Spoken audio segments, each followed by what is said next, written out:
જ્યારે કોઈ પણ જીવનનો પ્રશ્ન આવે ત્યારે વૈષ્ણવે કમથી કમ બહુ ફાંફા નહીં મારવા. જો જીવન છે, સંસાર છે, એટલે ઉદ્વેગ અને ચિંતાઓ બહુ સહજ છે, સ્વાભાવિક છે. કારણ કે જીવન આપણી ધારણા પ્રમાણે ચાલતું નથી. કોઈ ગમે તેટલો બુદ્ધિશાળી વ્યક્તિ કેમ ન હોય, કેટલાય જિંદગીના પ્લાનિંગ કરીને કેમ ન રાખ્યા હોય, પણ જીવન એના પ્લાનિંગ પ્રમાણે ચાલતું નથી. ક્યારે કયા મોડ ઉપર વળાંક લઈ લે કોને ખબર. એટલે જીવન હંમેશા સરપ્રાઈઝ આપતું જ રહે અને આપણે ઉત્તરો શોધવાના હોય પૂછેલા પ્રશ્નો. અને એવા સમયે વૈષ્ણવે બહુ ફાંફા નહીં મારવા. એક વસ્તુ સમજી લો, નિષ્કામ ભક્તિ કદાચ તમે નથી કરી શકતા, કામનાઓ છે, પણ એક વાત સ્પષ્ટ લખી લેજો, અન્યાશ્રય કરતા સકામ ભક્તિ સારી. માંગવું જ છે, માંગ્યા વગર નથી રહેવાતું, તો વૈષ્ણવ ઠાકોરજીને નહીં કહે તો બીજા કોને કહેવા જશે? અમારા ગીતાજીમાં તો ઠાકોરજી એમ કહે છે, આર્તો જિજ્ઞાસુ અર્થાર્થી જ્ઞાની ચ ભરતર્ષભ ચતુર્વિધા ભજન્તે મામ જના સુકૃતિનો અર્જુન. ભગવાને અર્થાર્થી હોય કે આર્થ ભક્ત હોય, દરેકને ભક્ત કહ્યા છે. માંગવું એ અપરાધ નથી. આ ભક્તના જીવનની ઉત્તમતા નથી, ઉત્તમ અવસ્થા ન કહી શકાય, પણ સકામ ભક્ત પણ ભક્ત છે. એટલે અન્યાશ્રય કરતા સકામ ભક્તિ સારી. ગમે ત્યાં ફાંફા મારવા કરતા. કારણ કે માણસ જયારે દુઃખ આવે ને, સમજ બંધ થઈ જાય, કોઈનો સાથ ન રહે. કારણ કે જીવનમાં એક વાત યાદ રાખજો, દુનિયાના લોકો મદદ કરી શકશે, સુખી નહીં કરી શકે. તમને કોઈ આવીને દુઃખના સમય એમ કહેશે કે મારાથી થશે એટલી મદદ કરીશ, પણ કોઈ એવી ગેરંટી ના આપી શકે કે હું તને સુખી કરીશ. સુખી કરનારા કેવલ પરમાત્મા છે. સુખ કેવલ ભગવાનના હાથમાં છે. દુનિયા મદદ કરી શકે. અને જો તમે તમારા જીવનમાં સુખ ઈચ્છતા હો, મંગલ ઈચ્છતા હો, આનંદ ઈચ્છતા હો, તો આનંદનું મૂળ ક્યાં છે? તો કે ભગવાન. દુનિયાનો કયો માણસ પોતાના જીવનમાં સુખ નથી ઈચ્છતો, આનંદ નથી ઈચ્છતો, મંગલ નથી ઈચ્છતો? કોઈ કે હું ભગવાનમાં માનું ન માનું, પણ તું મંગલ તો ઈચ્છે છે, તારા જીવન આનંદ તો ઈચ્છે છે. બસ એ આનંદનું સ્વરૂપ એ જ પરમાત્મા. તારા જીવનનું મંગલ રૂપ નિધાન સાંભળો, મંગલ રૂપ નિધાન. એટલે અમારા સાહિત્યકારો કહે ને કે જ્યારે મંગળ પર જીવન છે કે નહીં એ શોધવા માટે માણસ મથામણ કરે છે, પણ જીવનમાં મંગલ છે કે નહીં એની ચિંતા નથી કરતા. આપણે મંગળ પર જીવન, એના માટેના કેટલા કોશિશો વૈજ્ઞાનિકો કરે કે ત્યાં જીવ હશે, કેવી સૃષ્ટિ હશે, હશે કે નહીં. આપણે બધા 7 દિવસ એક મંથન કરવા બેઠા છીએ કે અમારા જીવનમાં મંગલ પ્રગટ થયું કે નહીં. અને મંગલ રૂપ નિધાન, મંગલમ ભગવાન વિષ્ણુ મંગલમ ગરુડધ્વજ. આપણા જીવનનું મંગલ કરનારા પરમાત્મા છે.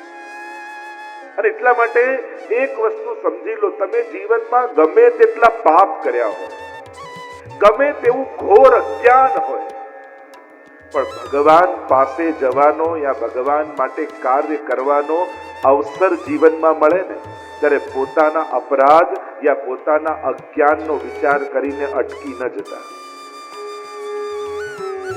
જ્યારે પણ તક મળે ભગવાન પાસે જવાની, ભગવત કાર્ય કરવાની, સત્સંગ કરવાની, સેવા કરવાની, ત્યારે આપણે બધા પોતાના અપરાધોને યાદ કરીને અટકી જઈએ. પોતાનું અજ્ઞાન, અમને તો કાંઈ આવડતું નથી, અમે તો આટલા અપરાધ, આવું વ્યસન, અમારી અંદર આવી આદત, અમારા આવા પાપ.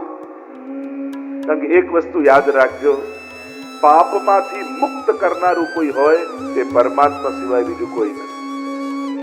અહં ત્વા સર્વ પાપેભ્યો મોક્ષયિષ્યામિ મા શુચ.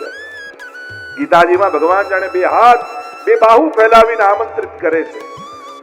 જીવ કહે કે મેં તો અનેક પાપ કર્યા છે, હું કેમ આપની પાસે આવું? ભગવાન કહે એટલે જ તો કહું છું, કેવલ મારી પાસે આવ. કારણ કે મારા સિવાય તને પાપમાંથી છોડાવી શકે એવું કોઈ નથી. એટલે ભગવાન પાસે જવાનો અવસર મળે ત્યારે પોતાના અપરાધોને યાદ કરીને બેઠા ન રહેતા, પોતાની અજ્ઞાનતાને યાદ કરીને બેઠા ન રહેતા. અવસર આવ્યો છે, માનો ભગવાનનું આમંત્રણ આવ્યું, જોડાઈ જજો, લાગી જજો. પ્રભુ સિવાય આપણું મંગલ કરનારું બીજું કોણ? અને એટલા માટે ખાસ યુવાન ભાઈ બહેનોને કહીશ, બીજું કાંઈ તમે બહુ ન કરી શકો તો અમારા મહાપ્રભુજી કહે છે કે સન્મુખતા રાખો ઠાકોર. 5 મિનિટ પણ ઠાકોરજી આગળ ઊભા જરૂર રહે. જો આપણને જ્યારે ભગવાન દેખાશે બધું પછીની વાત, પણ એ મને જોઈ રહ્યો છે એવો ભાવ રાખીને પણ 5 મિનિટ ઊભા રહો. ભગવાન મને જોઈ રહ્યો છે, કારણ કે પ્રભુની દ્રષ્ટિ પડે ને તોય જન્મ જન્માંતરના અપરાધો ટળી જાય. તમને હવેલીમાં અનુકૂળતા આવતી હોય તો હવેલીમાં, ઘરે ઠાકોરજીની સેવામાં આવતું હોય તો ત્યાં. પણ અમારા મહાપ્રભુજી સ્પષ્ટ કહે છે, યદા બહિર્મુખાયુયમ ભવિષ્યત કથંચન સદા કાલ પ્રવાહસ્થા દેહ ચિત્તાદયોપી. જો તમે બહિર્મુખ થયા, ભગવાનથી વિમુખ થયા, તો આ કાલના પ્રવાહમાં વહી જતા તમને કોઈ રોકી નહીં શકે. ન બુદ્ધિ કામ આવશે, ન પુણ્યો કામ આવશે, ન સમજણ કામ આવશે, ન ભણતર કામ આવશે. તણાઈ જશો આ કાલના પ્રવાહમાં. એક જ વસ્તુ બચાવે એમ છે, પ્રભુની સન્મુખતા. 5 મિનિટ ઉભા રહો. નક્કી કરો મારે રોજ એક અષ્ટાક્ષરની માળા કરવી છે, એક યમનાષ્ટકનો પાઠ કરો. તમે બધા શિક્ષાપત્રના સત્સંગમાં બેઠા છો, હરિરાયજીની સન્મુખ તમે બેઠા છો. યુવાનોને કહું, સંકલ્પ કરો.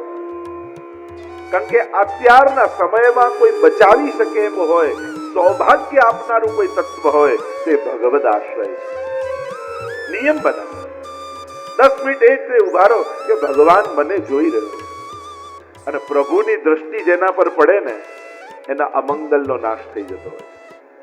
તમે જો એમ ઈચ્છતા હો કે તમારું દુર્ભાગ્ય ટળી જાય તો એક જ રસ્તો ને એક જ જગ્યા છે, એ છે ભગવાનની સન્મુખતા. તમે બધે જ ફાફા મારી લો છો દુર્ભાગ્ય ટાળવા માટે, પણ એનો સીધો ને સરળ રસ્તો મારા મહાપ્રભુજી બતાવે છે, પ્રભુની સન્મુખતા. આ સૌથી સરળ અને ઉત્તમ રસ્તો છે.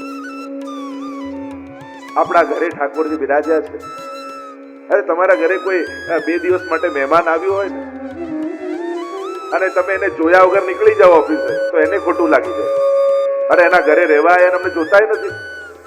અને આ તો જગતનો નાથ, વૈકુંઠની બધી સુવિધાઓ છોડી તમારા રસોડાના 2x2 ખાનામાં રહેવા તૈયાર થયો, અને તોય તમે એની સામે ન જુઓ. આ એનું અપમાન નથી? એ બધું જ પોતાની સુખ સગવડતા વૈકુંઠની છોડી તમારા ઘરે રહેવા તૈયાર થયો, અને તમે સામે ન જુઓ. આટલો સંકલ્પ જરૂર કરજો.